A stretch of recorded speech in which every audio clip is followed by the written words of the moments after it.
That 18 points in the first quarter for the Bulls, 24 in the second quarter. Obviously, the defense, you guys really ratcheted up in the last 3 games. What do you think was the key to that?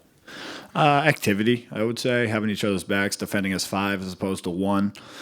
You know, the NBA, there's a lot of great players, and I think sometimes, I mean, you have to game plan, but sometimes you can get caught up in trying to stop one guy or denying one guy, and it spreads the floor. And I think at the end of the day, it's very difficult to stop somebody one-on-one.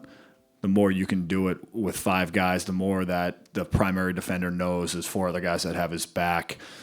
And with our length and athleticism, I think we're able to kind of do both. We're able to have each other's backs, and then we're able to close out and make it a tough 3. 33 points for Giannis on, I think, 15 shots tonight. Just what do you think of his ability to get into the paint? He didn't settle, and I think for him, he identifies the game very well at the beginning of games, and he's done it great over the last few, over this series, I would say. He's obviously got a much improved jump shot. He can hit the mid-range. He can hit the 3. But he's been in attack mode. And usually when he's in attack mode, he's putting pressure on the rim. He's putting pressure on the defense. He's trying to make it collapse, and then he's making the right decisions. Is that a personal edition Chris Middleton shirt? I think you can get it in the pro shop. Peter will be happy that I'm repping it. But, no, Chris is my guy. I want to show him some love. 6 and 9 on threes tonight. Just how were you able to find the rhythm from long range?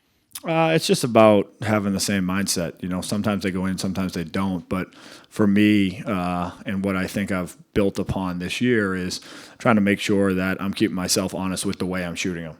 Even, when you make some, they may not feel good. Well, why didn't they feel good? And I think taking some time, having 2 days off in between games, being able to get into the gym and kind of reassess myself, how the shot feels, how my hand feels on the ball, where my base is at, things of those natures, things that I've worked on over the last few years with, ironically, one of the now Celtics assistant coaches, Ben Sullivan, and Kyle Korver, and just keeping the confidence, right, and finding ways to impact the game other than shooting, knowing that the shots will come. Jevon Carter had 5 steals in 20 minutes. 20 minutes today. What'd you like about his defense? He's a phenomenal defender. He adds another element to our team, picking up full, being able to be kind of a pest, being able to get up under guys and making them uncomfortable. And then I think he's benefited a lot from that whole mentality of team defense. He's been able to kind of be let loose. It's less about, locking in on your own man. It's more about having each other's back. So he's been able to rotate. He's been able to anticipate some steals, and he's done a great job with it. Pat, having gone through as many playoff series as you now, and some of the historic defense you guys played a couple years ago, and this year where there's questions at times, like maybe it's been great defense for a few minutes as opposed to 48. Knowing all that, going forward, can you build momentum defensively in a playoff series, or is that not possible because it's a series and it changes game to game and there's adjustments, or have you felt that or experienced that where you guys can maybe build off this and have it carry over, so to speak? Yeah, I think you can definitely build off of the way we play, the habits we have, the principles that we kind of hold true to our defensive, side of the ball. I think since I've been here, and I got here 4 years ago, we've tried to build off of certain things. Now, adjustments happen throughout the course of a game, throughout the course of a playoff series. As they make changes, we make changes. But I think our principles and our ability over these last 3 games to be active, be in passing lanes, have each other's backs, and make it difficult on a team, that can carry over.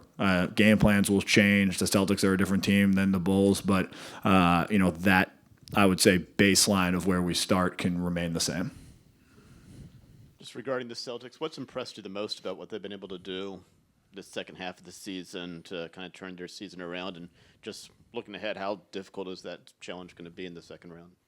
They're a tremendous team. They've defended very well. They've played great 5-man defense. They do a lot of switching. They do a lot of things on the defensive end that help fuel their offense. They got some talent, obviously, on the offensive end as well. But I think the way they've defended over the last half of the year has kind of been their sticking point. And so making sure that we're attentive to detail, that we really, play with the pass, work on our offense. But they're a great team, and I think that's the fun of the playoffs is you get to go from one great team into Chicago to another great team in Boston. And, they obviously had a great series against Brooklyn, but it's going to be 0-0. It's going to start from the beginning. We're going to have to come out ready to play in the Garden. Going back to the defense, when you guys go against someone as talented as DeMar, who really forces you to like lock in and pay attention to details defensively, just how can that help prepare you for the next round? I mean, Celtics are obviously different players, but yeah, I mean, he's an all-star. He's a great player. He's done a lot of great things, obviously, this season for the Bulls. He's brought life back into, the Chicago Bulls organization and the United Center. And, the way that he's able to, by really not shooting many threes, especially in today's NBA, but still have such a dramatic effect on scoring the basketball is super impressive. And so that's kind of what the NBA is now, right? Each team has 2 or 3 superstars, 2 or 3 all-stars that you got to find a way to try to slow down. You're not going to stop them, but how can you slow them down? How can you make it tough on them? How can you make them uncomfortable? And I think we're going to have to continue to build upon that, like we did with DeMar and Zach this series for the Celtics next series. Pat, you mentioned the way that Giannis his feel for the beginning of those games. Kind of at one point he almost outscored the Bulls in the first half. He had half your points. Kind of what does that do for the rest of you when he kind of sets the tone like that, as you guys ended up with 6 total players in double figures? It just opens the floor, right? He's a guy. I mean, I mentioned it's tough to stop any NBA player one-on-one because of the talent. It's tough to stop Giannis 2-on-1 or 1-on-2, whatever you want to call it, let alone 1-on-3, 1-on-4. And then I think when he's aggressive, when he's in attack mode, when he's putting pressure on the defense in a plethora of different ways, it just opens the floor up for us. And that's just about us making sure that we're aggressive, we're shooting the shots that are open, we're playing with the pass because defenses are great, they can rotate. But, when Giannis takes up 2 or 3 guys, we should be able to find a way to get open shot if he's not laying the ball on the rim or getting an N1. Is it possible to feel just as comfortable in a place as at home? You're going back to Boston. I think of 2019 in that series. You had a great series. You had like 40 rebounds, 40 points. I don't know. Bobby feeds off the fan environment here. Maybe you feed off of things being at home, family or friends or something too. Yeah, definitely. I mean, I played there in high school for state championships, state semifinals, 2 years in a row. I've played there obviously a bunch now in my 7-year NBA career.